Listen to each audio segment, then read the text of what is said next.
You're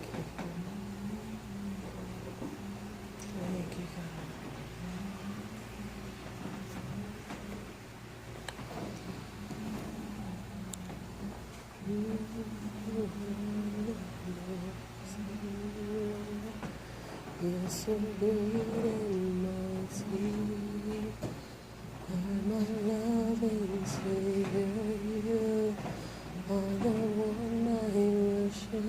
You are an awesome God, Redeemer, you are the one Savior, all the strength and power. You are enough, so young.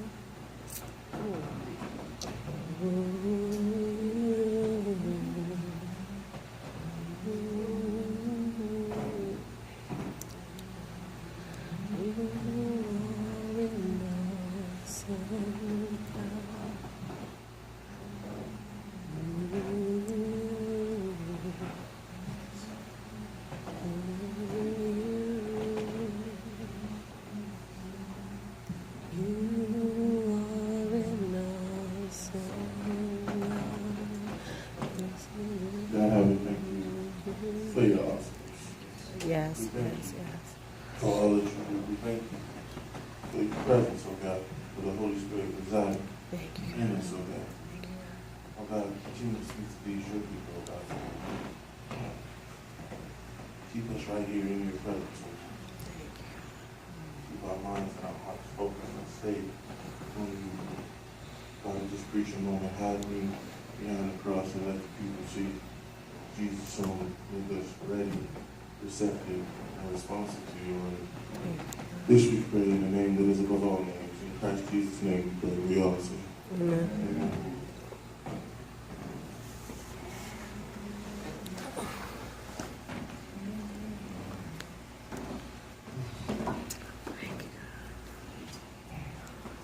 Let's discuss this awesome God. Turn with me to Exodus chapter 2. Exodus chapter 2.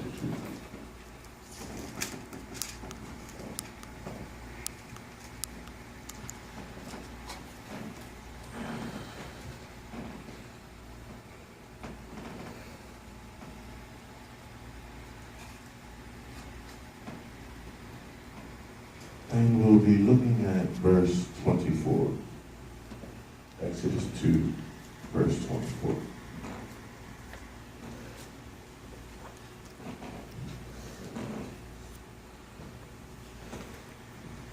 And it reads, and God heard their groaning. And God remembered his covenant with Abraham, with Isaac, and with Jacob. And God looked upon the children of Israel, and God had respect unto them. He heard their groaning. This morning, for the time allotted to me, we're going to deal with this subject, if we only knew. If you only knew. Parents are going out of town for the weekend.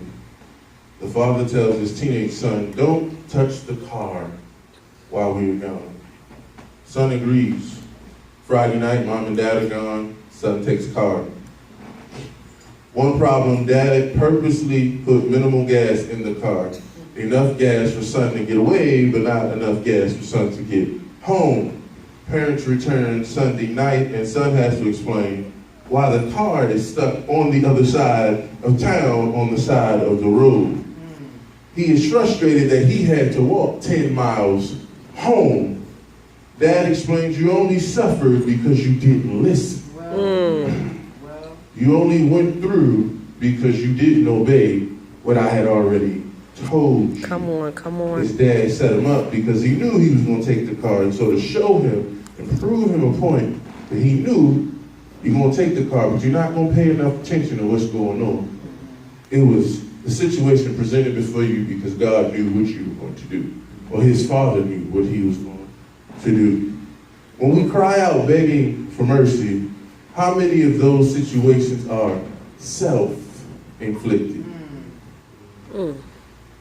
God saved me, but what you're really saving me is something I did yesterday, and today I'm paying for what I did yesterday. and I don't like that I'm paying for it now. So if you could alleviate this pain that I'm feeling, that would be great.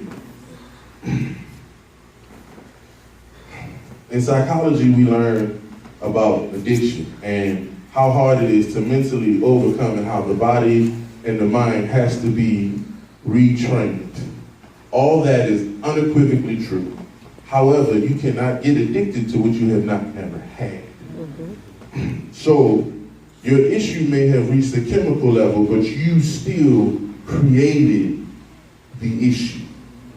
And for us, we get so caught up in the feeling sorry for ourselves phase, and I shouldn't be going through this now, and you might be a great person now, but it's what you did in that moment back then that got you to where you are right now.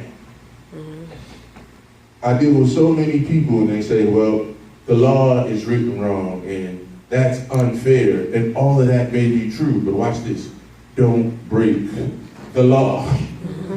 See, as you know, there's an argument now in the NFL that marijuana is better than the pills that they're addicted to. And scientifically, that may be true. But until the NFL changes their rules, you cannot smoke marijuana no matter how you feel about it. So your argument maybe has a point, but it's not valid because the rule says you can't do it. And we get so caught up in what we want to do and arguing our perspective, we ignore the rule. My baby mama crazy. Don't have marital relations before you marry. Oh, we're going to be quiet. Come on now. Bill collector called my job this week. Vexed me to no end because I think that's tactless, but watch this. If pastor had to pay the bill on the time, they would have never had to call my job. So I'm going to pay the bill next week. Hallelujah. Thank you, Jesus. But as much as it frustrates me that they call, I put them in the position to have to call. We don't like accepting that I did something to make this happen.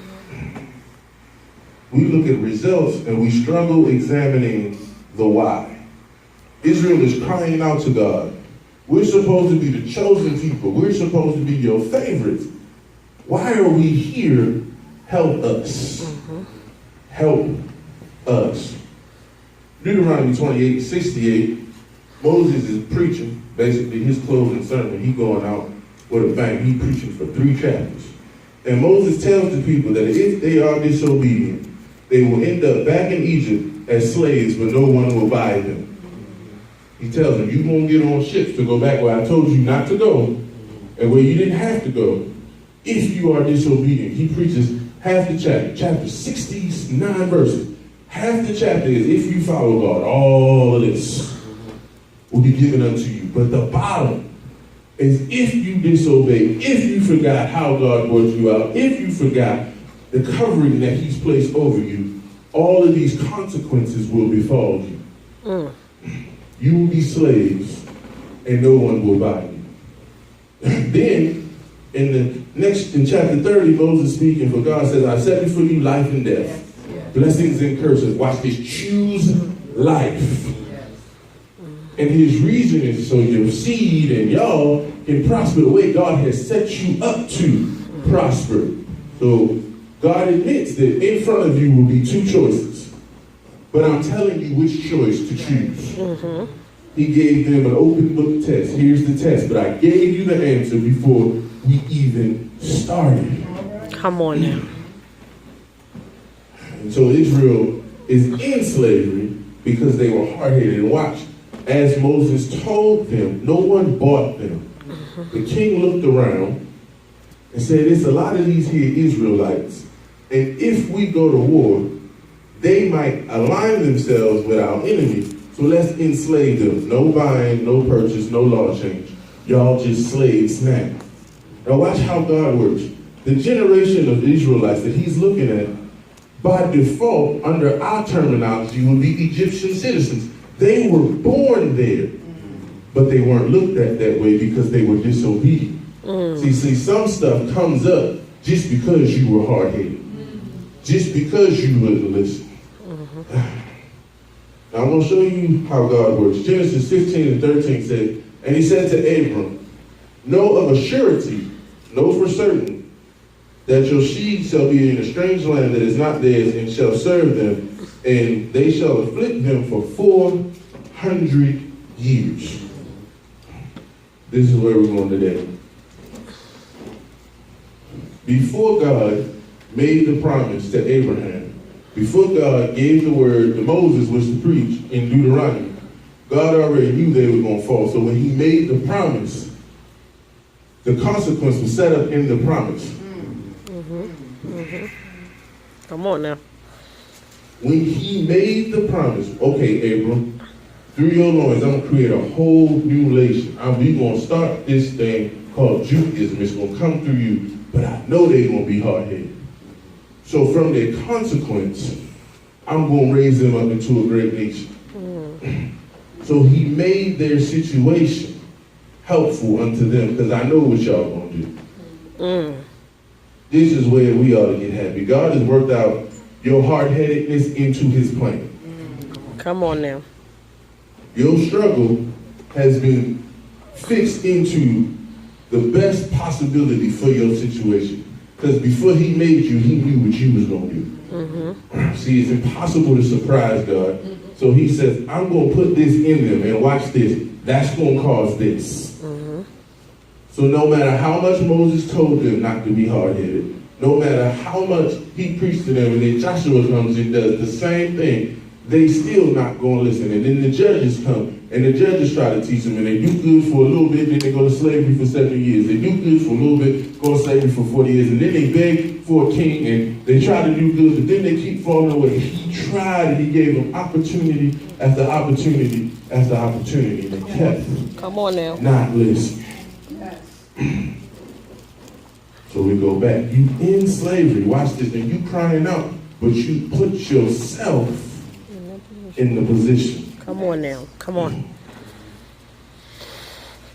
Our self-inflicted struggles. See, this is Romans 8:28. We all know the scripture. But your self-inflicted struggles are worked into God's schematic plan for you. So we've been talking about what's your aim? What am I aiming for? What am I doing? What's my purpose in life? Watch this. We can stop looking back and say, if I had only. Amen. Because God knew you was going to do what you did. So you can stop worrying about if I had only, because God has set it up in his plan that that mistake was already accounted for. See, what happens, we look at everything from our perspective. There's a video, viral video going around, and it's like some dude from CNN, the British guy, I can't remember his name, but they ask him when he gets to heaven and he meets God, what's he going to ask God? And he starts cursing. And he starts saying, why would you do this? And why would you give kids this? And why would you do that? And the world's falling apart, and it's your fault. And if you're omniscient, you should have did this. And we got these bugs that dig in kids' eyes, and and he goes in. But he doesn't have an understanding because he thinks he's woke. He doesn't have an understanding that you only see things from a finite perspective. You question God as if you have the answer to what you're asking. Come on now. You don't have the answer. That's why you're asking the question. And so he goes to God with this arrogance and defiance.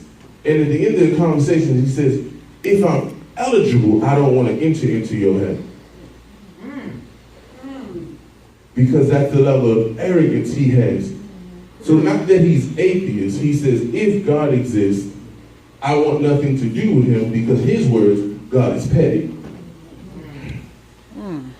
When you look at things from a finite perspective, not understanding divinity and omniscience, because your mind cannot fully grasp it, you will say, how would God let me go through this if he loved me? And if you knew what he was doing on your behalf. Come on now. See, slavery was horrible for them, and it was rough, and they was mistreated and beat on and all that. But the more they beat on them, the bigger they grew. He used slavery to build a nation. So y'all was a couple thousand folks, and when y'all came out, they believed that it was 750,000 men. So 750,000 men, normally women outdo men 2-1, and we ain't talk about the children. So let's be nice and say we got 1,000,008 people coming about when they come out of Egypt.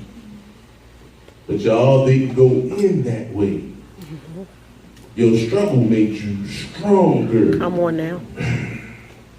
And watch this. God didn't want to use it, but that's the way we chose. See, what happens is we look at God and we say, this is your fault. You did this. You allowed this. If you knew this was coming, you should have changed this. But in actuality, watch this. In him knowing what you're going to do, he still offers you choice. Amen. I know what you're going to do, but watch this. From our perspective, God should have never put the tree in the garden because you knew Adam was going to mess up. But I'm going to give you opportunity, because if I don't give you opportunity, you're going to say I never gave you a chance. See, that's how we are. Because see, when we deal with people and we say, I didn't do this because I knew how you react. What do they say? They flip out because you didn't give them an opportunity. So God says, I know what you're going to do, but to show you what you're going to do, here you go. So for us, the question is, are we listening? As much as Moses preached, as much as Moses taught, watch this. And the ones that don't listen are the same ones who saw the ground get opened up and all their parents go. They saw God move. They saw manna from heaven that wouldn't last an extra day when they were disobedient, but on the weekend, it saved the whole weekend because God wanted it so. They saw God move. They saw water from a rock. They saw you've been in the desert 40-something years, but your clothes don't look like it's been through 40 years of wilderness travel. Come on. They saw that. And still, when Moses told them who God was and how he was, yeah, but what if I don't feel like it? Because see, this is what we do. What if I don't feel like going through? What if I don't feel like doing what it takes?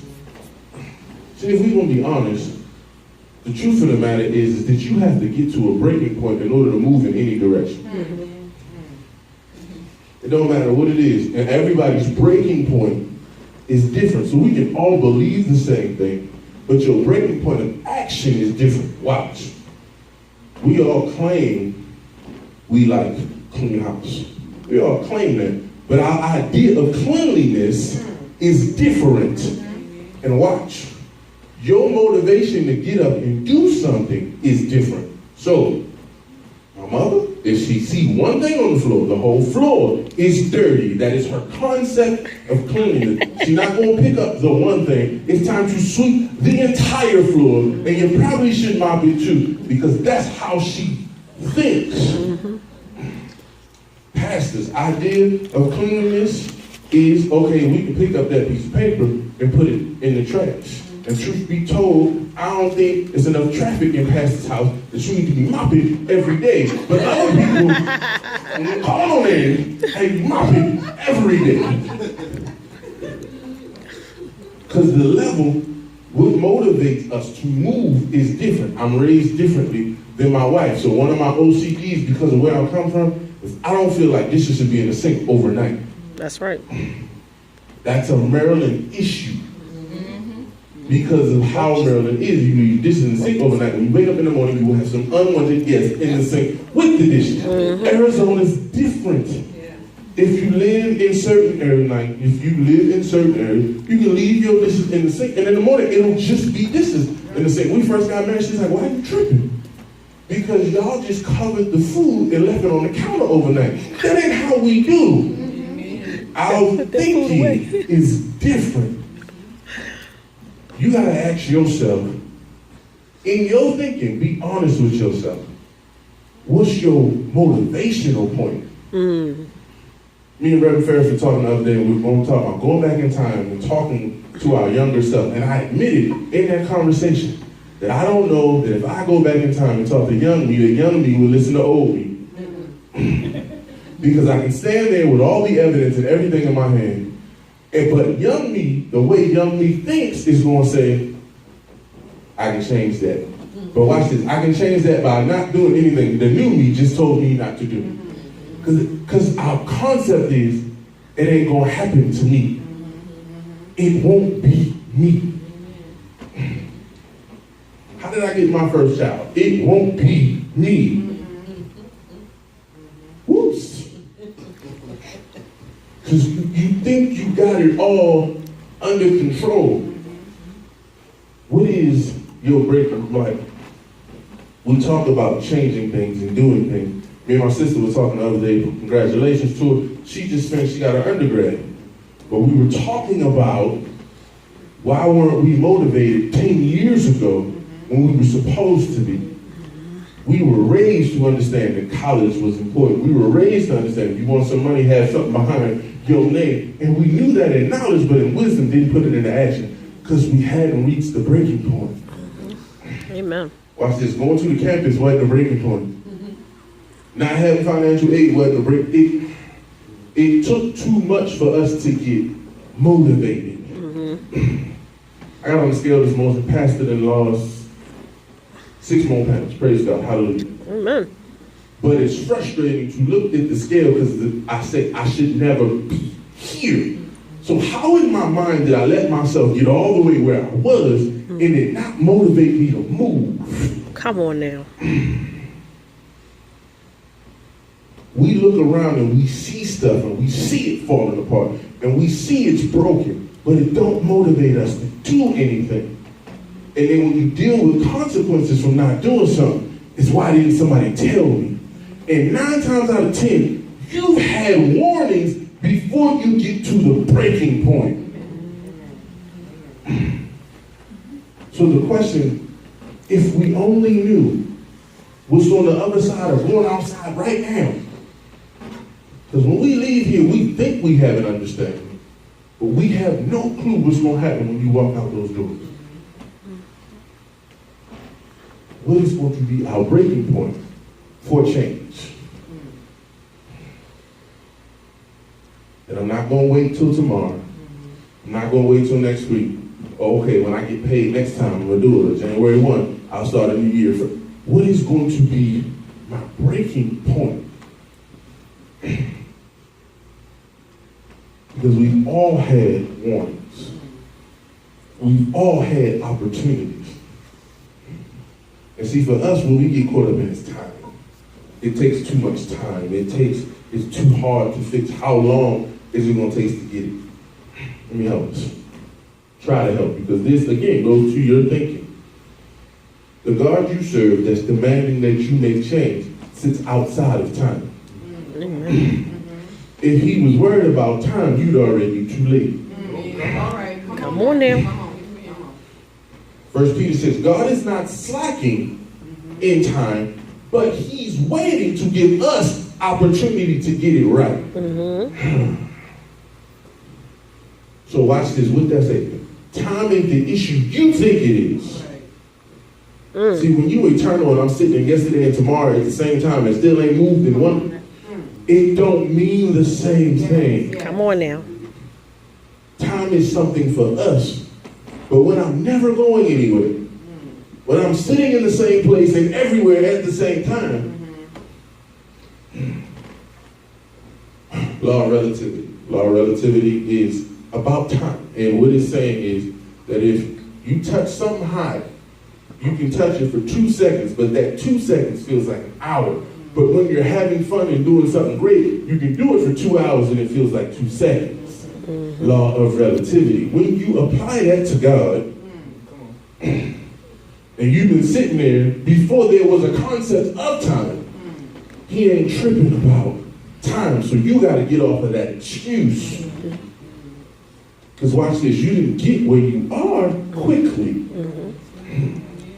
And you didn't mind taking the time to get here, but you wanted to be 3 times shorter to get to where you're supposed to be. Amen. Israel's issue when they leave, when we come out of chapter 2, their issue is they want to leave slavery know nothing about being a nation, know nothing about running anything, and they want to walk into kingdom immediately. Watch this. You ain't ready. Come on. Come on now. If it took me this long to get you ready, just to bring you out, you think you're ready to walk into purpose already? Purpose is a process. Yes, yes, yes.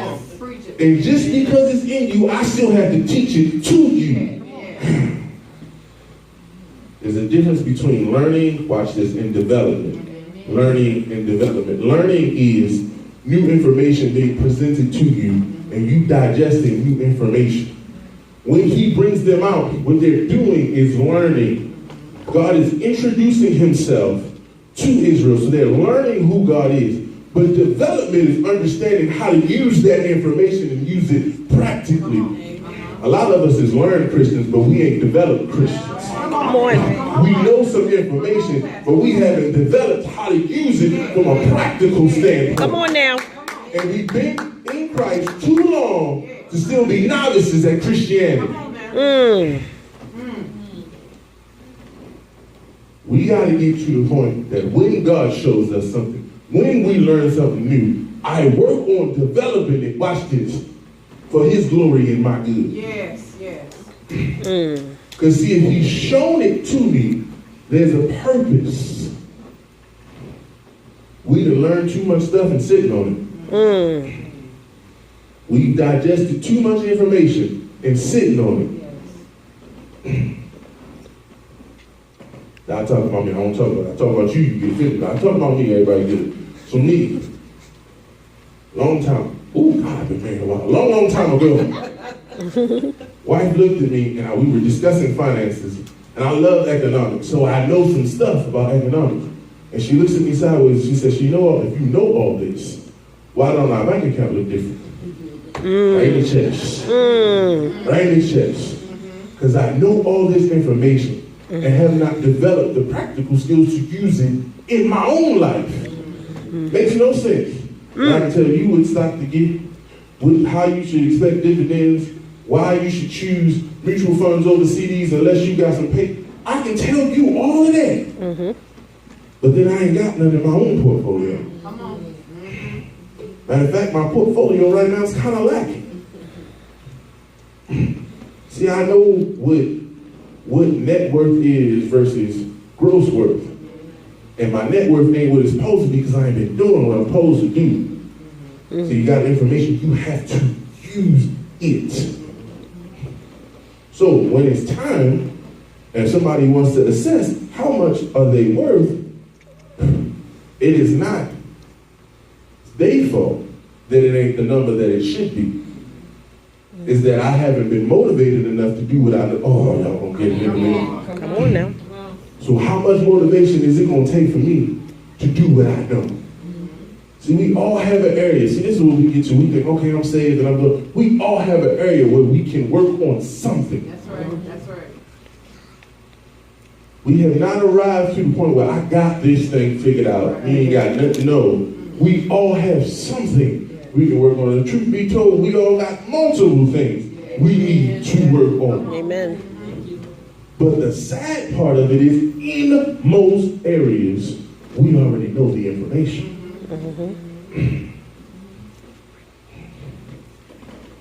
So where you are in life, watch this. God already knows. I'm gonna hurt your feelings right now. If he ain't answering you, it's because he wants you to stay there longer. Because watch this. You think that's the first time they cried out to God? Come on. In 400 years, you think that's the first time somebody from Israel said, Lord, help me, but it wasn't time to move yet. Why? Because he preordained 400 years is what they needed. Come on now. So watch this. Whatever you going through, he preordained how long it needs to be for you to get what you, y'all. Come on. Why am I here so long? Why am I there so long? Why did this take so long? Because that's how long it was going to take for you to get what you need to get. And the sad truth of it is, like Israel, some of us had to go through the same thing over and over because we get it for a second. That's going to tell the truth again. You ever been in service and the service been high And they called you to the altar and you done cried and snotted and laid before God and fell out and told God, I ain't never gonna do it again. And 2 weeks later, you doing that exact same thing that you said, because you had an emotional moment at the altar. Mm-hmm. And there's nothing wrong with that. But if you don't take emotion and bring it to practicality, what I'm going to do to make this last, you will end up right back where you were crying about you didn't want to be. Mm-hmm. And for us, we come in here and we cry and we snot and we move, we fall all out, oh hallelujah, speaking other tongues. But then we don't take that home. Say that. What motivated me to break down in service? Because I'm tired of that. And God was talking to me in the service. What did he say? See, we don't have recap conversations with ourselves. Mm-hmm. One of the most annoying things in any job is when you have a meeting and then they send you that recap email. This is what we went over. This is what was discussed. It's annoying, but there's a reason that they do it. So you're accountable for the information. Amen. There is now a paper trail, so you can't say you didn't know. That's why they have you sign in at meetings and they already know you at work. Because they want, you were there when we said this, you were there when we went over this. We sent up a follow-up email after the meeting saying, we went over thus, and so. And watch this, if you have any questions, contact this person. And you don't never contact anybody, and then when it's time to put into action what was discussed in the meeting, you be like, oh no. That's what we do. We sit in service, we be there, our name on the roll, but when it's time to put it into action, I don't know.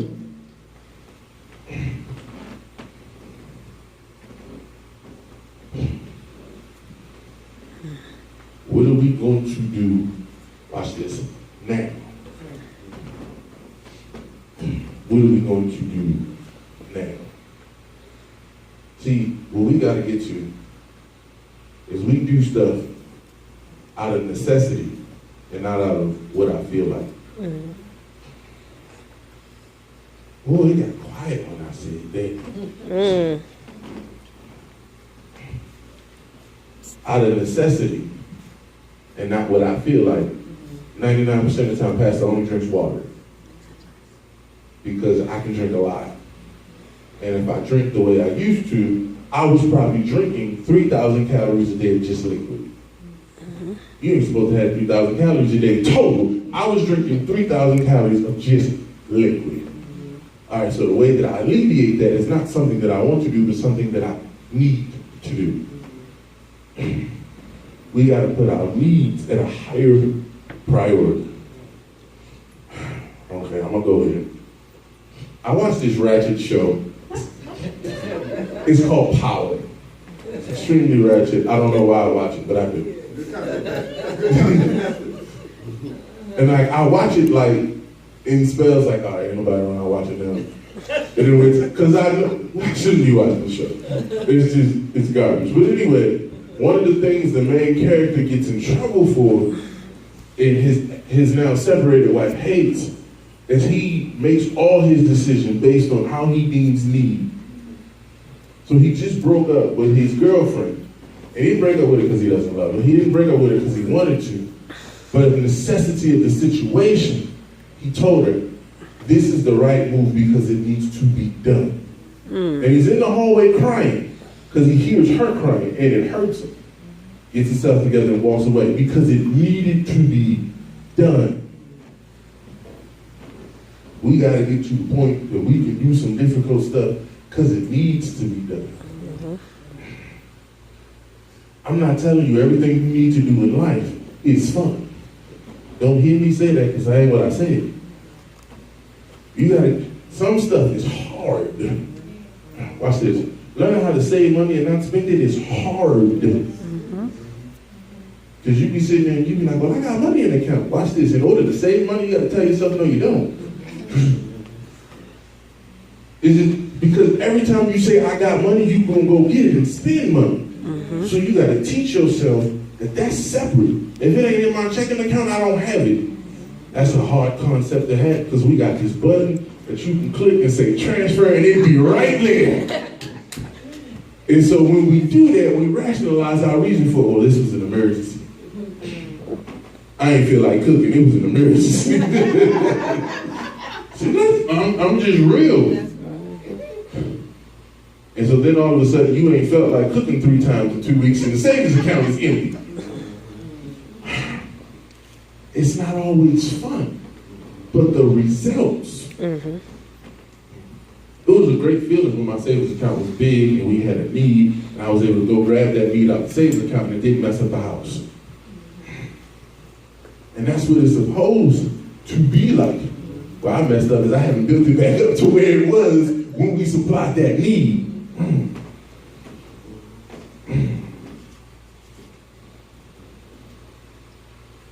It's hard, but we have to do it. And watch this, you got to be consistent.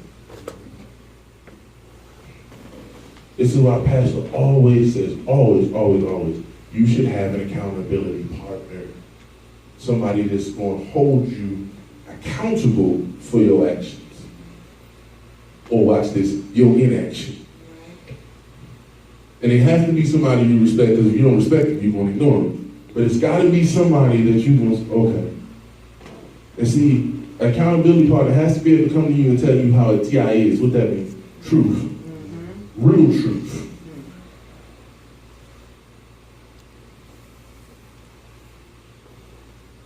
Accountability partner has to be, bro, you ain't right. You treating your wife wrong. God is not pleased with you. And you want to argue. You want to flip out. And watch this. What you want to do is attack the person. But what you got to do, again, hard. It's not about the person. It's about the truth and what they're saying. And see, we get so defensive. That's why we can't grow. Because we don't want to hear nothing. Pittsburgh Steelers named Martavius Bryant is suspended for the year. Watch this. Suspended for the year. Marijuana. 3rd time. Not first, not second. 3rd time you done got busted. Now, this is crazy for several reasons. One, before you get suspended the first time, the NFL tells you when they're coming. Don't ask me how I know this, but you got, if you don't smoke for about 2 weeks, drink some cranberry juice or some water, clean your system out, you pass that test. So you know when it's coming. So that's dumb rule number 1. Number 2, once you in the system, they come randomly. So now you can't. Okay, but you know you can't, and they're going to test you randomly. You got busted the second time, suspended 4 games. Okay, dude, if you do it again, you lose all your money for a year. And dumb when they did it again. So when people call him on his dummies, oh, y'all don't support me, and I'm a changed man now, you might be changed now, but they're holding you accountable for what you did then. People are not rooting against you, but your action was stupid because it cost you over $500,000 and it may cost your team a ring. Wow. Because he's so talented, he changes the dynamics of the team.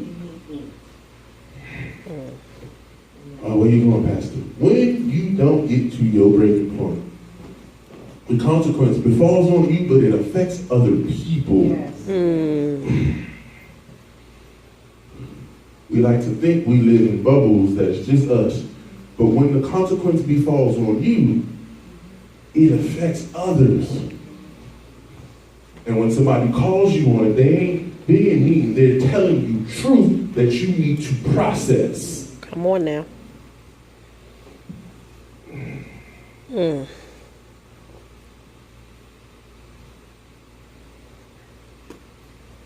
I got buddies. You know, we all got friends, and they complain about how their mothers or their children do certain things. And they hate to hear, you knew she was crazy before you got with her. You ever seen your boy or your girl get with somebody who plumb, and you like, you've lost your mind. And so, okay, you in a relationship, all right, you have fun, whatever. But then to bring life into that relationship, and then when it's complicated, you know, I got a buddy now. His girl just moved to California. Well, she got custody. So that means your kids is now, but you knew she was crazy. So you were on Facebook crying and whining, and I only get the FaceTime her once a week. That's horrible. And I empathize with you, but you created that scenario. And see, because he doesn't want to hear that, watch this, because he did it already once. He's going to create another similar situation because he won't hear and he hasn't learned. What are you saying, Pastor? That when we don't hear, we create similar circumstances in other areas of our lives. Because you haven't learned yet from what you did. Because you won't let nobody speak into your life.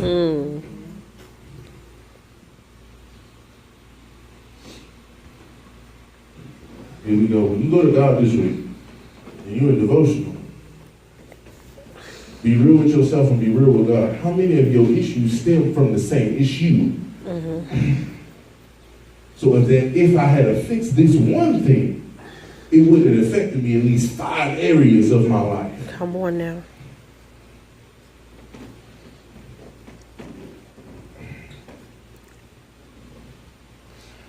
So I'll give you examples so you understand what I'm talking about. I had a boy, another boy, different guy. I got a few friends, a few. And one of the things that plagued him for a long time was he was lazy in everything. Wow. He was lazy in taking a shower. He was lazy in getting his hair done. He was lazy in getting a job. He was lazy in getting a car. And that laziness affected him everywhere. Kept losing jobs because he was lazy. Gained weight because he was lazy. Ain't had no money because he was lazy. Ain't had no female because he was lazy. One issue affecting you in multiple areas. When he stopped being lazy, life got better. In all areas. Oh, God, what is my issue that's holding me back because I won't learn? You know what changed him? Breaking point. All his buddies was married. He was lonely. What do I need to do? You know, they come to you crying now, and we've been talking. Breaking point. Ooh. We got to change what our breaking point area is. Because for some of us, it takes too much to move. Somebody got to almost die for you to care. And that ought not be. Wherever we are in life, God knew we were going to be there. And the struggle is going to make you better.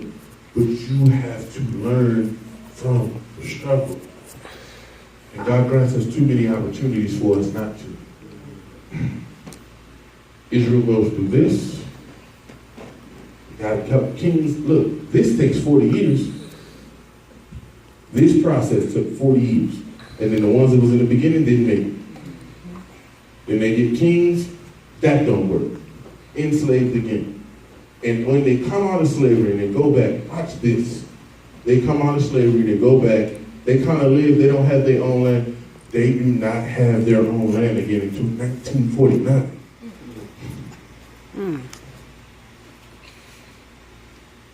So I come out of slavery from being initially captured by Nebuchadnezzar, and we come out, and it's like the time of Alexander, y'all. And King Darius and them. So we come out then, and we don't get our own recognized country till 1949. I'll be nice and say that's 1900 years, and I think that's off. So 1900 years of living under somebody else's rule because you was hard-headed.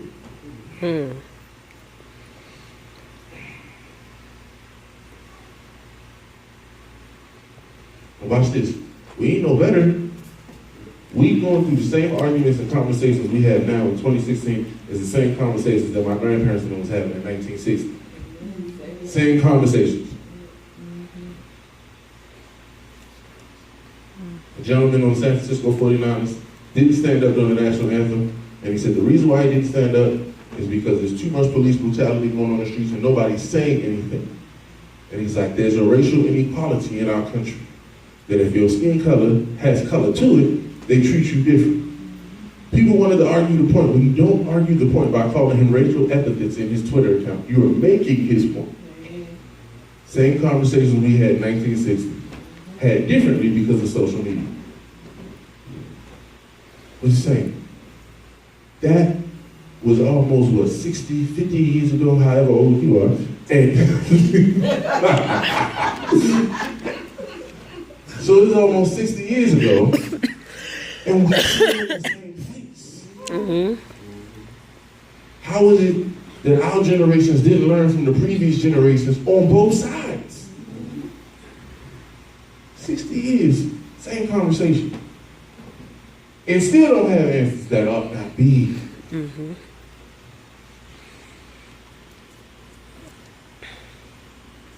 God, oh, how we love you. Thank you, God. And we thank you afresh for the Christ. God, that's this word on our hearts through so much unnecessary stuff. Because you're gracious, God, and you give us opportunities to get it right. We thank you for your patience. We thank you for your mercy. We thank you for your grace. Continue speaking to us, loving on us. We pray this prayer in the name that's above all names. In Christ Jesus' name we pray. We say amen. Amen.